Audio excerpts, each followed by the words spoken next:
We do not do something because we have arguments to do it, but we find arguments for what we have decided to do because of an emotion. ہم کوئی کام اس لیے نہیں کرتے کہ اس کو کرنے کے دلائل ہمارے پاس موجود ہوتے ہیں، بلکہ ہم نے جو کام کرنے کا فیصلہ کر لیا ہوتا ہے کسی جذبے کی وجہ سے اس کام کو کرنے کے دلائل ہم تلاش کر لیتے ہیں یا تلاش کرنے کی کوشش کرتے ہیں۔ تو ہم یہ دیکھنا چاہیں گے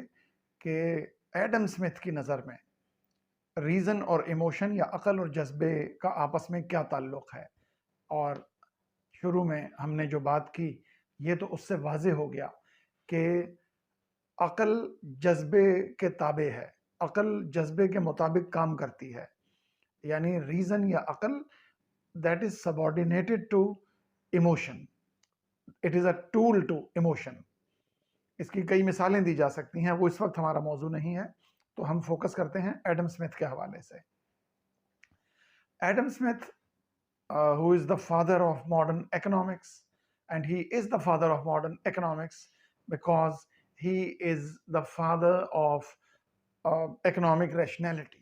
Adam Smith believes that man by nature is self-interested, and okay, even if we not call that man is selfish, but he is self-interested by nature according to Adam Smith. And economic rationality, which is a form of self-interestedness, it means that your thinking and your choices are subordinated to your desire to make more and more money endlessly. That is economic rationality. مثال کے طور پر ہم نے ایک class میں جس میں کم و بیش 40 اسٹوڈنٹس موجود تھے، ان سے ہم نے پوچھا کہ آپ کی نظر میں سلیوری اچھی ہے یا بری؟ تو سب نے سلیوری کی یا غلامی کی مذمت کی اور اس کو برا کہا۔ دوسرا سوال ہم نے سب سے یہ پوچھا کہ آپ کی نظر میں سلیوری یا غلامی کیوں بری ہے، اس کو کیوں برا کہا جائے؟ تو ہمیں 3 طرح کے جوابات ملے۔ ایک، کچھ لوگوں نے یہ کہا کہ سلیوری یا غلامی اس لیے بری ہے کیونکہ اس کی وجہ سے ہیومن رائٹس وائلیٹ ہوتے ہیں، انسانی حقوق پامال ہوتے ہیں۔ اور پھر دوسرے کچھ لوگوں نے اسی سوال کے جواب میں یہ کہا کہ غلامی اس لیے بری ہے کیونکہ یہ انسان کی انسلٹ ہے، انسان کی توہین ہے، انسان کو اس کے معیار سے نیچے گرا دیا جاتا ہے جب اسے غلام بنا لیا جائے، لہٰذا یہ انسان کی توہین ہے، اس لیے غلامی نہیں ہونی چاہیے۔ اور کچھ لوگوں نے یہ بھی کہا کہ جو دوسروں کو غلام بنانا چاہتا ہے اسے یہ سوچنا چاہیے کہ اگر اسے غلام بنا لیا جائے تو۔ ایڈم اسمتھ نے بھی غلامی کے موضوع کو ڈسکس کیا ہے اپنی کتاب An Inquiry into the Nature and Causes of the Wealth of Nations، لیکن ان تینوں میں سے کوئی بات غلامی کے برا ہونے کے سلسلے میں، یہ جو 3 پوائنٹس ابھی ہم نے بتائے، ایڈم اسمتھ نے ان میں سے کسی پوائنٹ کا ذکر نہیں کیا۔ ایڈم اسمتھ کی نظر میں غلامی کی سب سے بڑی برائی یہ ہے کہ اگر آپ سلیو لیبر اور فری مینز لیبر کا آپس میں موازنہ کریں تو ہمیں پتہ چلتا ہے کہ سلیو ہمیں نسبتاً مہنگا پڑتا ہے۔ تو سلیو کی جو محنت ہے وہ زیادہ مہنگی پڑتی ہے، اس پر زیادہ پیسہ خرچ کرنا پڑتا ہے،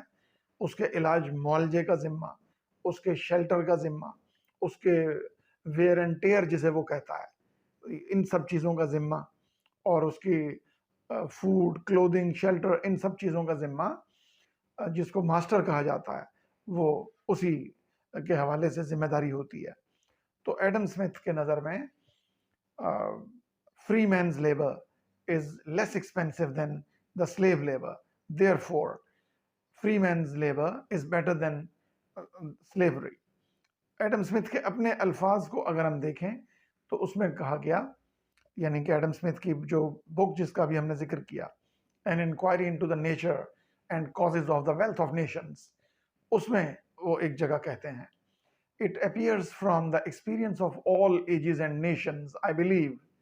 that the work done by free man comes cheaper in the end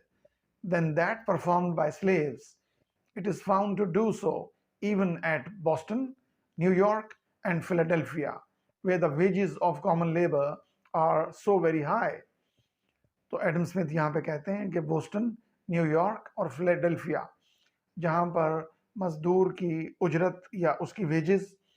دوسرے کئی علاقوں کے مقابلے میں زیادہ ویجز دی جاتی ہیں، وہاں بھی ہم دیکھتے ہیں کہ ہمیں فری مینز ویجز جو ہیں، یعنی کہ جو ملازم کی جو ویجز ہیں یا مزدور کی جو ویجز ہیں، جو غلام نہیں ہیں بلکہ فری سرونٹ ہے، اس کی جو مزدوری ہے، اس کی جو محنت ہے، وہ ہمیں سستی پڑتی ہے۔ تو غلامی کے خلاف یہ ایڈم اسمتھ اکنامک ریشنلٹی کی بنیاد پر یہ جواب دیتے ہیں، اور ایڈم اسمتھ کے خیال میں یہ جو سیلف انٹرسٹڈنس ہے یا سیلف لو ہے، یہ نیچرل ہے، یہ انسان کی فطرت کے اندر موجود ہے، اور ظاہر ہے جو چیز فطرت میں ہوتی ہے اسے عام حالات میں مٹایا نہیں جا سکتا۔ لیکن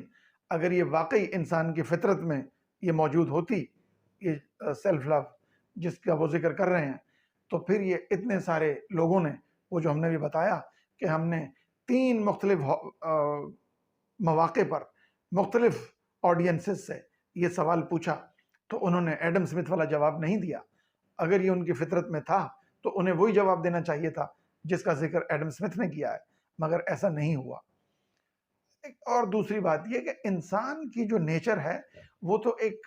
بنڈل آف کانٹرڈکشنز ہے، وہ تو ایک مجموعہ ازداد ہے، وہ تو اپوزٹس کا ایک مجموعہ ہے، ایک پیکج ہے یا ایک بنڈل ہے۔ تو انسان میں اگر ایک طرف سیلف انٹرسٹڈنس ہے تو دوسری طرف سیلف لیسنس بھی ہے۔ انسان میں اگر ایک طرف لالچ ہے تو دوسری طرف فلینتھراپی بھی ہے۔ تو یہ اپوزٹس انسان کے اندر موجود ہیں، لیکن ایڈم اسمتھ صرف ایک طرف اپنی توجہ فوکس کر کے اور اسی سے انسانی فطرت کو ڈیفائن کرتے ہیں، جو یقیناً مناسب معلوم نہیں ہوتا۔ لیکن اس کے علاوہ اگر ہم یہ کہیں کہ مثال کے طور پر انسان بائی نیچر سست ہے، اچھا چلو فرض کرو مان لیا کہ بھائی انسان بائی نیچر سست ہے، تو سست ہے یہ ایک بات ہے، اور اسے سست ہونا چاہیے یہ بالکل ایک دوسری بات ہے۔ تو ہم یہ تو چلو مان سکتے ہیں کہ بھائی بعض لوگ بائی نیچر سست ہوتے ہیں، لیکن ہم یہ تو مناسب نہیں سمجھتے کہ ہم کہیں کہ سست ہونا بھی چاہیے۔ اسی طرح اگر انسان خود غرض ہے تو کیا اسے خود غرض ہونا بھی چاہیے؟ تو ایڈم اسمتھ کا تو اس کے بارے میں یہی خیال ہے کہ ہاں خود غرض ہونا بھی چاہیے۔ مثال کے طور پہ ان کی ایک دوسری کتاب میں سے ایک ٹیکسٹ ہم آپ کے سامنے پیش کرتے ہیں، جس میں ایڈم اسمتھ کہتے ہیں The self-love of man embraced, if I may say so, his body and all its different members, his mind and its different faculties and powers. تو انسان کی جو سیلف لو ہے ان کی نظر میں وہ اس کے پورے وجود پر حاوی ہے، اس کے پورے وجود میں جاری و ساری ہے، اور اس کی تمام جو پاورز ہیں اور اس کے پاس جتنی پوٹینشیلٹیز ہیں ان سب پر حاوی ہے سیلف لو۔ تو یہ ان کا خیال ہے۔ تو اس خیال کو مزید تقویت دینے کے لیے، اس کو مزید سٹرینگتھن کرنے کے لیے ایڈم اسمتھ اور بھی کئی دلائل دیتے ہیں۔ ایک مثال کے طور پر ان کا جو مشہور آرگیومنٹ ہے جسے کہا جاتا ہے baker butcher and brewer argument, اس میں وہ کہتے ہیں it is not from the benevolence of the butcher, the brewer or the baker that we expect our dinner, but from their regard to their own interest we addressed ourselves not to their humanity but to their self-love, and never talk to them of our own necessities but of their advantages. تو ہم اگر کسی baker یا Butcher سے اپنے کھانے کا سامان خریدتے ہیں تو ہم اسے یہ نہیں کہتے کہ ہمیں کس بات کی ضرورت ہے، ہمیں کس چیز کی ضرورت ہے۔ ہم جس چیز کو اپیل کرتے ہیں، یعنی اس کو پیسے آفر کر کے، وہ ہم اس کی ضرورت پوری کرتے ہیں۔ تو ٹھیک ہے ایسا مارکیٹ میں ہوتا ہے، لیکن وہ پیسہ اس طرح سے لوگ جو حاصل کرتے ہیں، دنیا میں ایسے کروڑوں لوگ ہیں جو یقیناً دوسروں کی ضروریات پوری کر کے اپنی ضرورت پوری کرتے ہیں، دوسروں کو ان کی ضروریات کا سامان مہیا کر کے بدلے میں پیسے حاصل کر کے اور اپنی ضروریات پوری کرتے ہیں۔ لیکن کروڑوں لوگ ایسے ہیں جو وہ سارے پیسے ظاہر ہے اپنی جیب میں نہیں ڈال لیتے، بلکہ اپنے فیملی پر، اپنے اہل خانہ پر وہ پیسہ خرچ کرتے ہیں۔ تو اگر وہ دوسروں پر خرچ کرتے ہیں تو پھر یہ اس کو سیلف انٹرسٹڈنس کہنا یا سیلف لو کہنا خاصا مشکل ہوگا۔ اور اگر سب کچھ ہی سیلف لو ہے، سب کچھ ہی سیلف انٹرسٹ ہے، تو پھر تو سیلف انٹرسٹ کچھ بھی نہیں ہے۔ اس کو ہم ایک فلاسفر آف سائنس کے حوالے سے کسی اور سیشن میں دیکھیں گے، آج اس پر فوکس کرنا ہمارا موضوع نہیں ہے۔ ایڈم سمتھ کے ان خیالات کے باعث ایک تصور ہم نے دیکھا کہ جو بزنس میں بھی اور اکنامکس میں اور حتیٰ کہ سوسائٹی کے دوسرے اداروں میں بھی آہستہ آہستہ پھیلتا رہا اور پھیلتا چلا گیا، اور آج بھی اس کی بہت زیادہ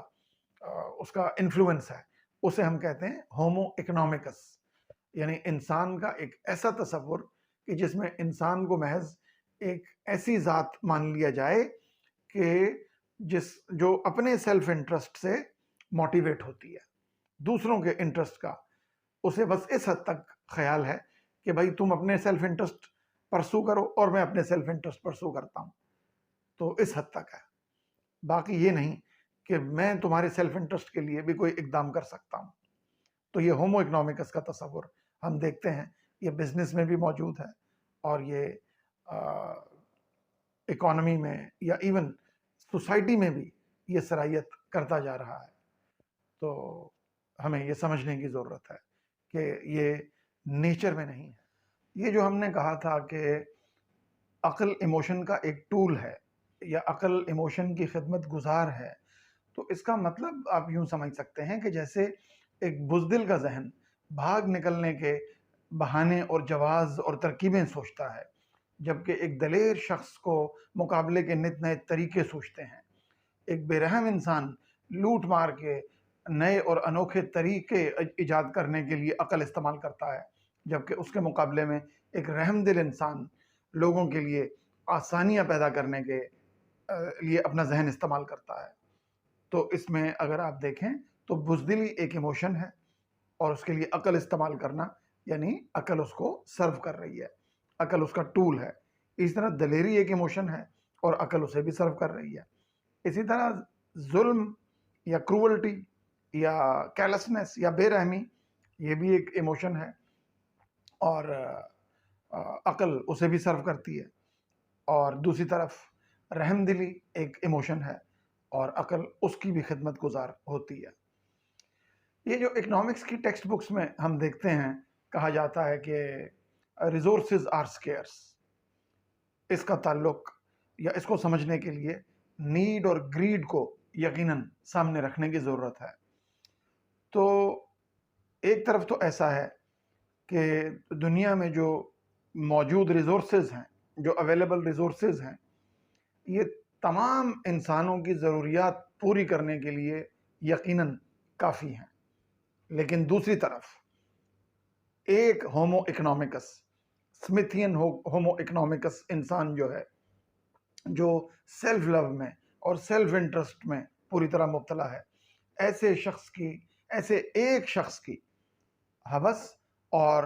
اس کے لالچ کو پورا کرنے کے لیے یہ تمام ریسورسز ناکافی ہیں۔